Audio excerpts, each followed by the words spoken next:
Это родина Гёте, это родина Иоганна Себастьяна Баха, это родина Мартина Лютера Кинга. Я думаю, можно этот список продолжать. Вы, конечно же, догадались, что это Германия. Германия, конечно, это Германия.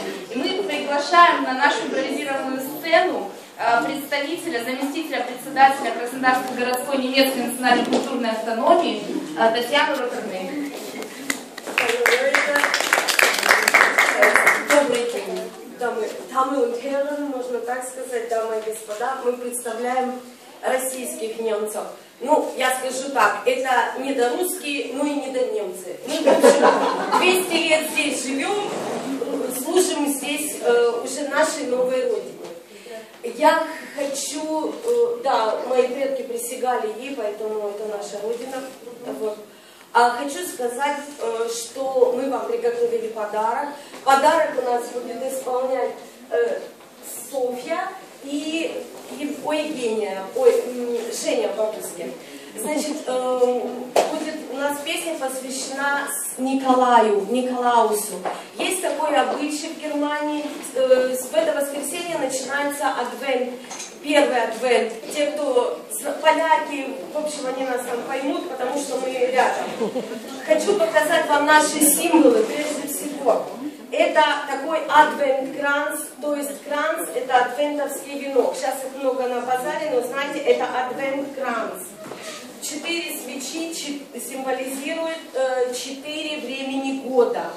Теперь хочу сказать, вот этот сапожок, все видели? Это сапожок святого Николая, Heilige Nikolaus-Stiefel, который дети должны ставить, кстати, все дети всех национальностей, имейте в виду, за дверь.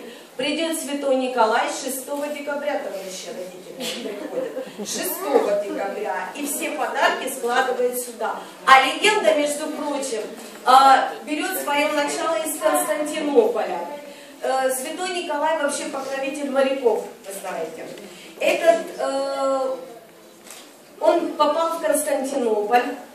Да, сейчас Штифель поставлю. Попал в Константинополь вместе с моряками. И в порт получилось так, что одно судно не пришло. Хозяин судна разорился, у него ничего не осталось, кроме 3 прекрасных детей, маленьких девочек. Кредиторы сказали, ну знаешь, надо расплачиваться, следовательно, на невольничьем рынке ты продашь своих 3 девочек. И Николай обратился к морякам. Моряки в порту собрали большое количество золота. И когда пришло время утром расплачиваться с кредиторами, вышел купец, обулись детки, но не смогли попасть в сапог, что-то им мешало. Посмотрели, там лежало большое количество золота. И в память об этом событии девочек, естественно, как бы не продали в рабство, они существовали прекрасно в своей семье, вышли замуж, и была такая вот, как бы, история дальше радостная.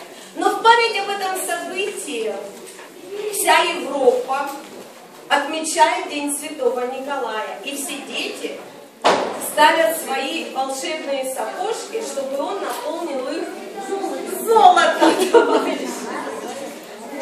И следующее еще хочу показать наш символ Рождества. Это энгель, прежде всего, ангел. И, соответственно, керце. Ее нужно было бы зажечь, но leider haben wir keine Feuer. У нас вот сейчас огонечка, и мы вот время только потратим. Поэтому мы сделаем вам другой подарок.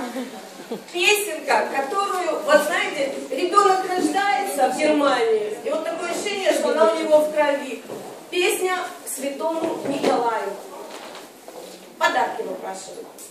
А мы ее дарим вам, учите.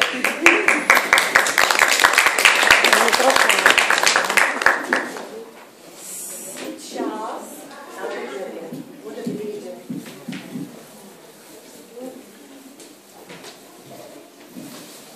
Как зовут вас? Соня волнуется. Соня и София Ундрегене. Сейчас нам пишут волшебную музыку, которая называется «Нас».